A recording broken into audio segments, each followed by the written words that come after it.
Hey, good afternoon, everyone. I'm George Monterano with another Fourth World segment. Pleasure to be here. And you see in the backdrop, you see a portrait of me and Mom. Well, that portrait was done in prison, but it's an oil. It was done by a friend of mine, but there's no signature. He didn't sign it. He was sort of eccentric. His name was Brian. Took some time working on it, and he was released a few years before and some months after his release, the warden sought me out and wanted to know if I knew where he was. It seemed he disappeared. The family didn't know where he was. The probation, I hope he's didn't come to any bad end, etc., but he's still not around. And the only thing I could told the warden, well, you have a guy that doesn't sign his own oil painting, so he could have been someone that just took off. So I wanted to share that with you. Anybody that read my posting this morning on my fan page and Facebook, you would have seen the story about Mom. This technology, cell phones, Comcast, all these smart TVs. It was all new to me coming home. But it seems our line went down yesterday. We had no TVs. We got many TVs and many phones, and we didn't have none. Mom was upset, and me and my nephew Robert noticed that she's arguing extensively with recordings at Comcast. And when we asked her, you're talking to a recording, and she said, if you keep hollering, they hear in the background and they get on. So I don't know who was in the background from voicemail recording.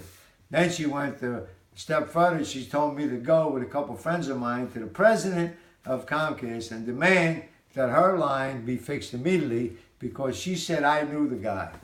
I didn't know the guy. And can you imagine if I was foolish enough to walk through security in Comcast building in Center City and demand to see the president to fix my 88-year-old mother's cable.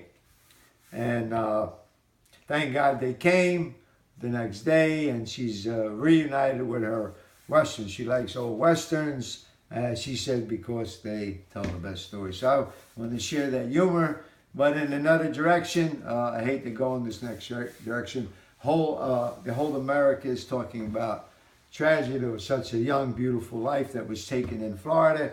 I won't go into the details. It's not my place. But I wrote a little poem about that. I wrote it a few minutes ago, and I'll even title it.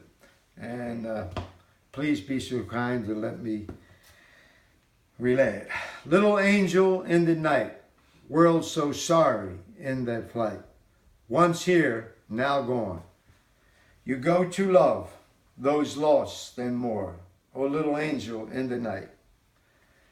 Come darkness, there I'll wait. Wait for kiss of cheek, only tiny lips can bring. Make sadness to bliss. Yes, my little angel in the night.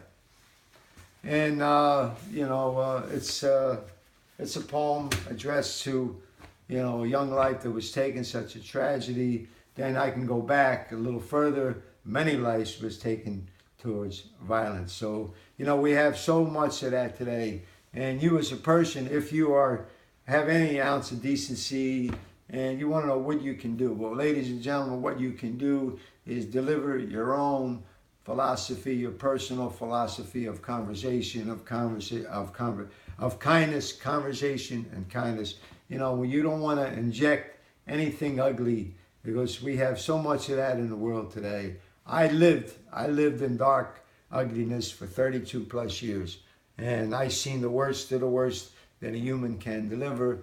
But there's a slow transition with some, not all. They can be saved. They can understand. The person to the left of you and the person to the right of you is a human being. And there's trials and tribulations for everyone, and all you can do is stress kindness. That's George Martorano signing off. Till we meet again. Thank you.